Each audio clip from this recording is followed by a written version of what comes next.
free Jacob Chansley. This is what Elon Musk called for because of the exculpatory evidence that we have seen multiple times of the police officers walking in and Jacob Chansley behaving peacefully. These are the pictures you've seen of January 6th. They're familiar because they've been playing on a loop on every media outlet in America for the last 2 years. There's a reason for that. But it turns out there's quite a bit of video you haven't seen. And that video tells a very different story about what happened on January 6th. More than 40,000 hours of surveillance footage from in and around the Capitol have been withheld from the public. And once you see the video, you'll understand why. Taken as a whole, the video record does not support the claim that January 6th was an insurrection. In fact, it demolishes that claim. And that's exactly why the Democratic Party and its allies in the media prevented you from seeing it. By controlling the images you were allowed to view from January 6th, they controlled how the public understood that day. They could lie about what happened, and you would never know the difference. The first thing you notice from viewing the full video record of January 6th is just how many people entered the Capitol building that day. Hundreds and hundreds of people, possibly thousands, over the course of about 2 hours. The crowd was enormous. A small percentage of them were hooligans. They committed vandalism. You've seen their pictures again and again. But the overwhelming majority weren't. They were peaceful. They were orderly and meek. These were not insurrectionists. They were sightseers. Footage from inside the Capitol overturns the story you've heard about January 6th. Protesters queue up in neat little lines. They give each other tours outside the Speaker's office. They take cheerful selfies and they smile. They're not destroying the Capitol. They obviously revere the Capitol. They're there because they believe the election was stolen from them. They believe in the system. Here's the man you've heard referred to as the QAnon shaman outside the Senate chamber. These are not rioters. These are people who wandered over from a political rally. We will not let them silence your voices. After the rally, they walked down Pennsylvania Avenue, where organizers had secured a federal permit to hold a legal rally on the grounds of the Capitol. I know that everyone here will soon be marching over to the Capitol building to peacefully and patriotically make your voices heard. Once at the Capitol building, things began to get chaotic. Capitol police officers fired tear gas into the crowd. A few at the front of the herd broke windows. Someone opened the doors, and many hundreds of others just walked in. They're going to make that the story. Of course, they did make it the story. And at the center of it, the single most famous person arrested that day was a Navy veteran from Arizona called Jacob Chansley, often referred to as the QAnon shaman. The so-called QAnon shaman. QAnon shaman. Someone named Q Shaman. Jacob Chansley became the face of January 6th, a dangerous conspiracy theorist dressed in outlandish costume who led the violent insurrection to overthrow American democracy. For these crimes, Chansley was sentenced to nearly 4 years in prison, far more time than many violent criminals now receive. What did Jacob Chansley do to receive this punishment? To this day, there is dispute over how Chansley got into the Capitol building. But according to our review of the internal surveillance video, it is very clear what happened once he got inside. Virtually every moment of his time inside the Capitol was caught on tape. The tapes show that Capitol Police never stopped Jacob Chansley. They helped him. They acted as his tour guides. Here's video of Chansley in the Senate chamber. Capitol Police officers take him to multiple entrances and even try to open locked doors for him. We counted at least 9 officers who were within touching distance of unarmed Jacob Chansley. Not one of them even tried to slow him down. Chansley understood that Capitol Police were his allies. Video shows him giving thanks for them in a prayer on the floor of the Senate. Watch. Thank you, Heavenly Father, for giving the inspiration needed to these police officers to allow us in this building.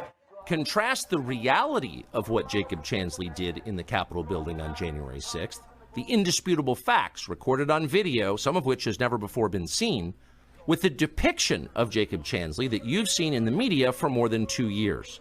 He's a terrorist, they said. He should be killed. Shoot him. Shoot him. Like, you burst into the United States, if he was dressed like bin Laden, would you have shot him? Shoot him. Shoot him. It makes you wonder, who are the violent extremists here? Not Jacob Chansley. and the video proves that. But you would never have known from the media coverage. The people sitting in the chairs need to be sitting in a jail cell. Chansley is in a jail cell. He's been there for months. If he was in fact committing such a grave crime, why didn't the officers who were standing right next to him place him under arrest? Until now, no one could even prove that even happened. Here's the body cam footage. We can't get over this footage. Let's go. Thank you. Thank you. Roger that.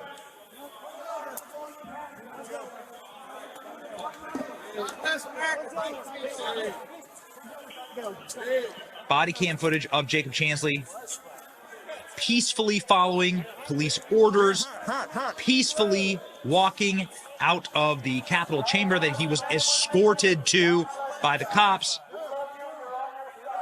Jacob Chansley thanking the police officers. Jacob Chansley following orders. Now, the federal prosecutors lied in a filing about Jacob Chansley after the Tucker Carlson bombshell. Federal officers said that he had to be forcibly removed, and he fought cops. Is this like fighting cops to you?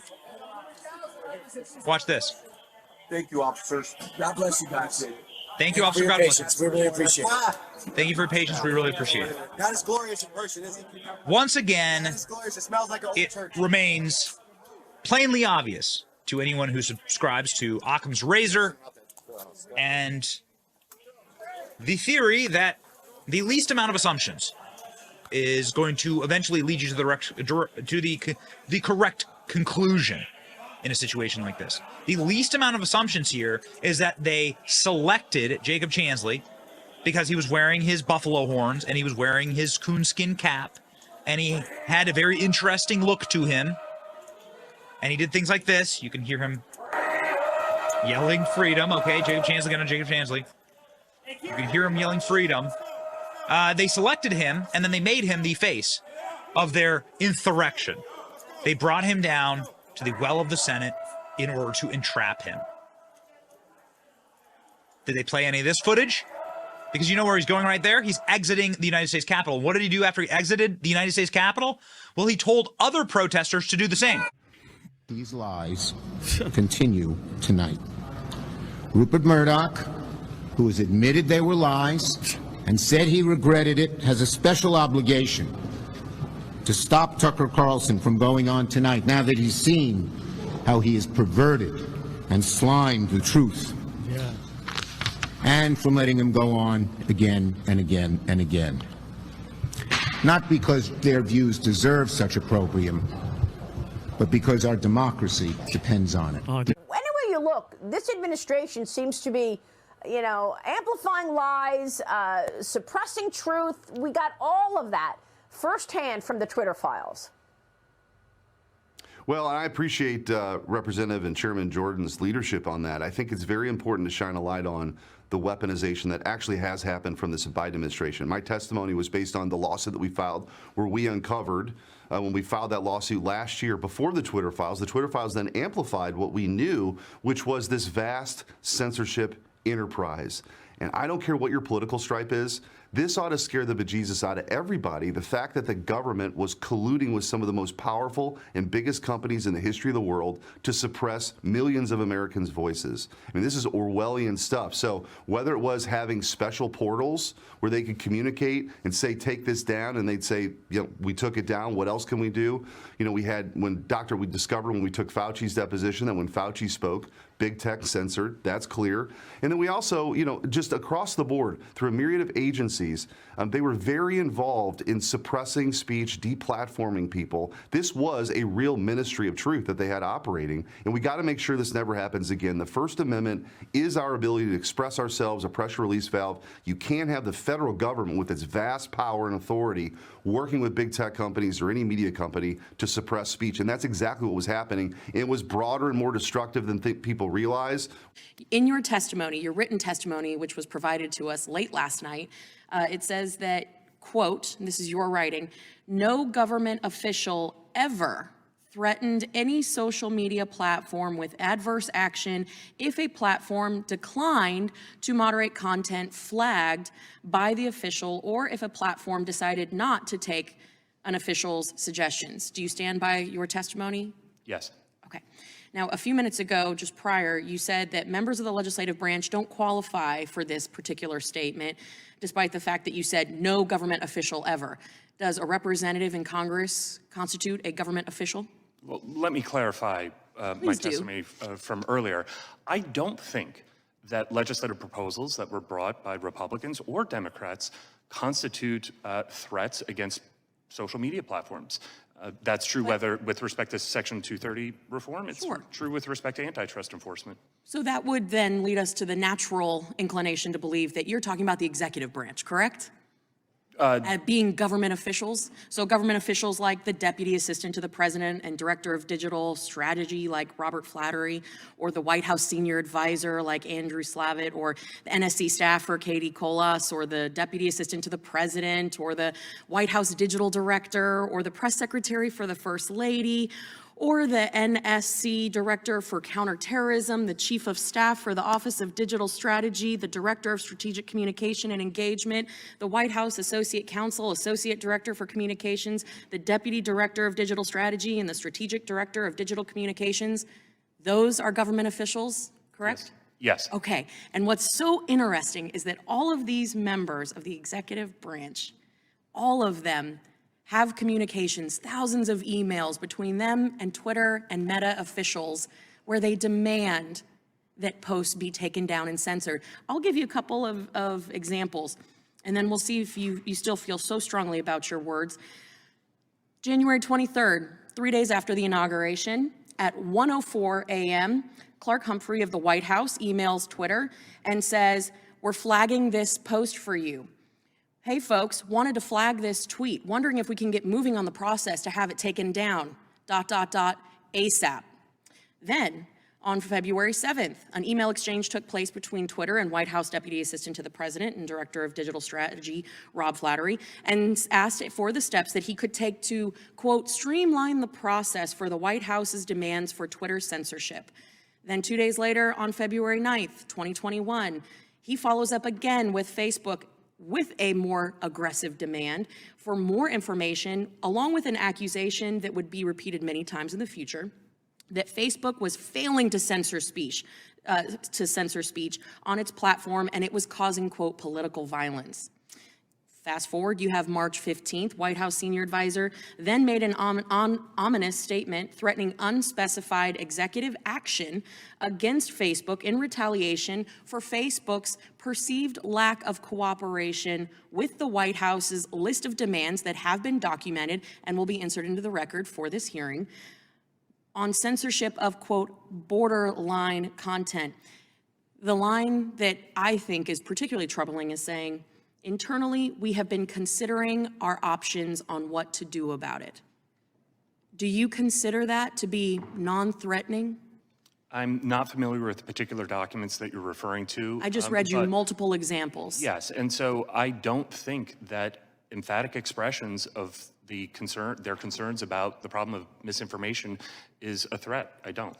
So when President Biden says that social media companies are killing people, and then there is a direct line from the White House to the social media companies demanding posts be removed, going so far as to say there has to be a quick and devastating takedown, a published takedown, that is not a threat? I don't believe so. Wow. I also don't believe it was a threat when President Trump made comments about social media. I'm so glad we have this on the record. Well, the first thing to do, of course, is take away your freedom to speak. And if you can't say what you really think, then you're not a free person, you're a slave. And once you are, then there's really nothing they can't do to you. Do you think people understand the implications of not allowing someone to speak?